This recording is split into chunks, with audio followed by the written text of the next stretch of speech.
I had a real breakthrough in my art this year when I really embraced the process of making art without an end product in mind. You know, just for the joy of it. After giving myself permission to play and throw some paint around, this is when the creativity really started flowing for me again. I like to think of it as creative fitness. I need to chip away and do these kinds of creative exercises a couple of times a week in order to keep that creativity flowing. My mark making sessions and creative play have become so valuable for me now. I've been documenting my creative experiments and sessions of creative play, and I've come away feeling super creative, and my hopes and dreams are that the same will happen for you, that these creative experiments will also inspire you. You should definitely subscribe to my channel if you want to see more of these videos. It'll be fun. This first experiment is inspired by those little snowflakes that you used to make as kids. You know, when you fold up a little piece of paper and you cut the bits out of them, you put them on the window. Well, it's the same concept, but I'm going to be using it as a stencil instead. I'm going for a little bit of a linear look, so I'm folding it lengthwise, but you could make it circular or whatever kind of shape you like. I'm starting here with scissors to just hack away at it and creating some basic shapes. Now to unfold it and see what we have. It's going to make for some fun, interesting shapes. You can fill in the gaps with paint or oil pastels or crayons or pencil or whatever medium you feel like. I'm actually using some house paint here left over from one of my mural jobs. I'm filling in the shapes. The first page in my sketchbook in one of these creative sessions I make is always a bit rubbish, to be honest. It takes me a little while for my brain to stop doing everything really precisely.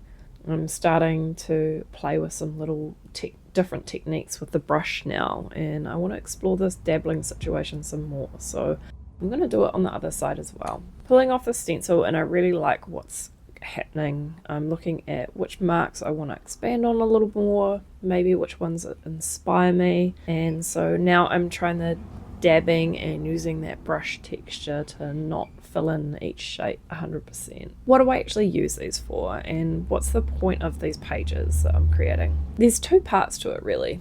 The first is just to start making something, to get the creative process flowing, to get my hands to start doing just something. I like doing this in a way that's not my usual medium, just to get the creative juices flowing, not overthink things, and make something that has a really low barrier to entry, and that's just fun. The main point is that there's no end product in mind, and I can just tap into the mindfulness aspect of creating, like thinking about how the brush feels in my hand, what the shapes look like, even the sounds that the brush and the paint or the scissors are making. It's kind of like a little bit of a meditation practice with creativity.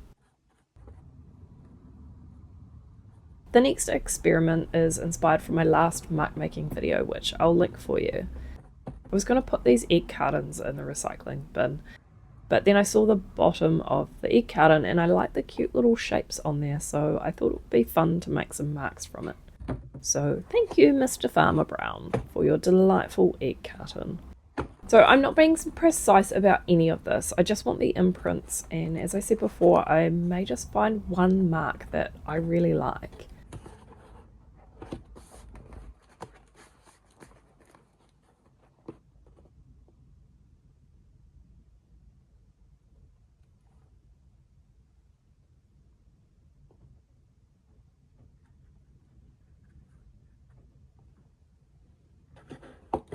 So I'm having a quick look at the rest of the carton and seeing which part of it inspires me. I'm going to rip the tab off here, kind of unsuccessful, let's try again. I'm going to smear some paint and see what the imprint looks like. And doing this a couple of times just to see what kind of marks it's making. And yeah, I've also made some vector textures from my art prints, like for some of my art prints like this.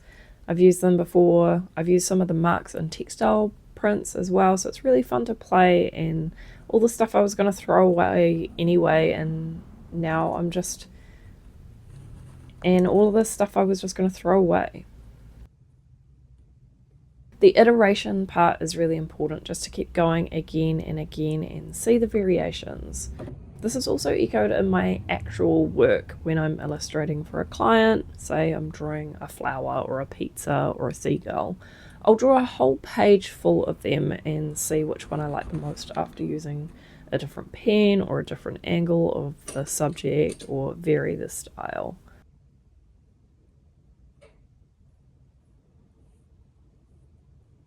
The second reason that I like creating these is that I often end up using a handful of these marks in my work and illustrations, or even use some of them as textures in Illustrator or Photoshop. A large part of my art business is painting originals and murals, but also illustration and surface pattern design work.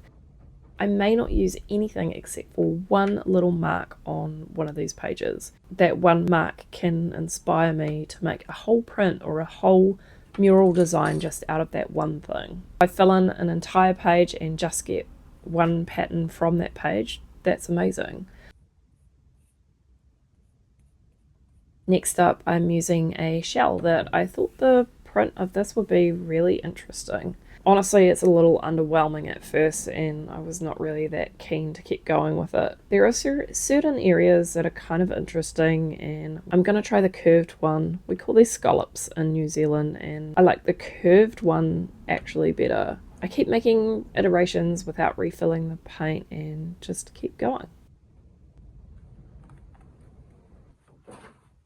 I really liked the stencil idea, so I've grabbed a little scrap of card and I'm going to squiggle some pencil lines and just cut out some of the shapes to make a kind of interesting stencil, using a combination of a craft knife and scissors, which will give me a bit more of a fluid line versus like a bit more of a janky look with the craft knife. I'm just looking at which areas I want to keep and which areas I want to chop out. You get the idea of where I'm going with this. So let's just speed this bad boy up.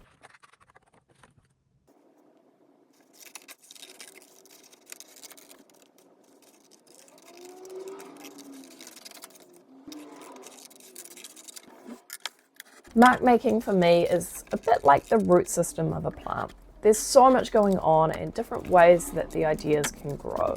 And above the ground, you just see this beautiful flower, which in this weird analogy is my finished painting or an illustration. And then below the ground is all this other stuff that's going on that feeds the creativity. I might create an entire page full of marks, and just one of them will spark an idea for a painting or an illustration to be used in one of my surface patterns.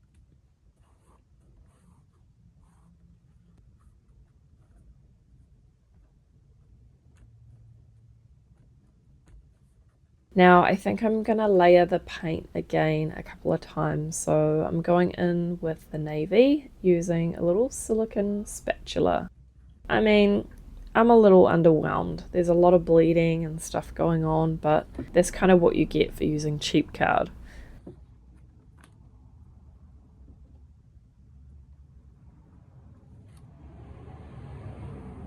I'm gonna just try pushing the marks down that were actually left on the stencil, just with the paint that's residual here, and I actually don't like getting my hands dirty, which you can kind of sense here.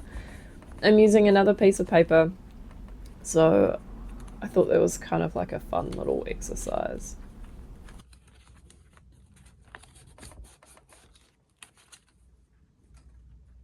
I really like doing these mark making exercises and just kind of keep pushing things further. You could really like keep going with this, but I get over things fairly quickly. I'm quite strategic and structured in my little brain, and I find it's hard when I'm working on a painting. My tendency is to really play it safe because I don't want to wreck the painting, whereas if I'm just messing around in my sketchbook here or on a piece of paper, it's a lot easier to kind of care less because the stakes are lower. I'm not worrying about colours and stuff here, I'm just playing. The beauty is just using different parts of the stencil, not quite getting the coverage 100%, letting the paint mix. I could really keep pushing this a lot further and adding more layers, but you get the idea of where I'm going.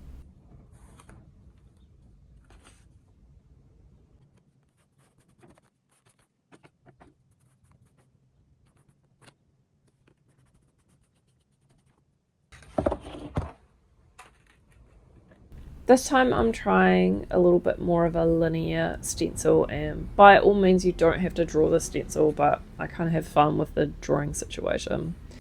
You can make these a little smaller too to give you some fun marks. So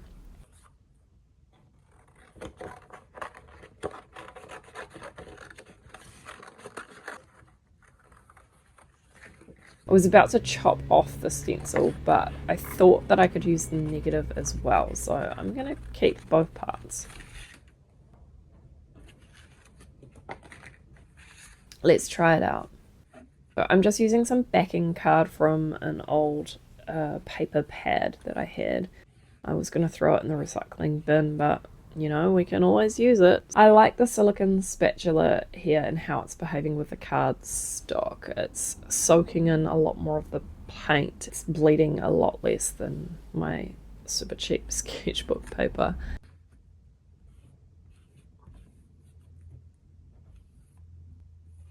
Now, this could serve as just a background or base layers for paintings or delightful pages for all you mixed media lovers. This could also be a really fun practice to include in a new process.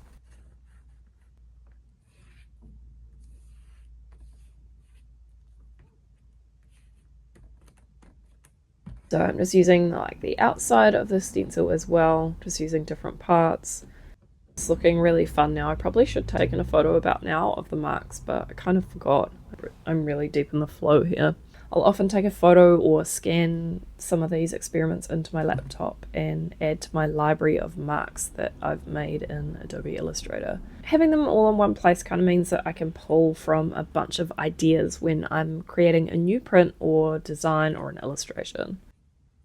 I'd love to hear which technique you like the best, or which one inspired you, made you feel like you wanted to have a go. Hey, also, if you'd like to hear more about my journey to becoming a full-time artist and all the different things I do to make a living off my art, you should watch this video.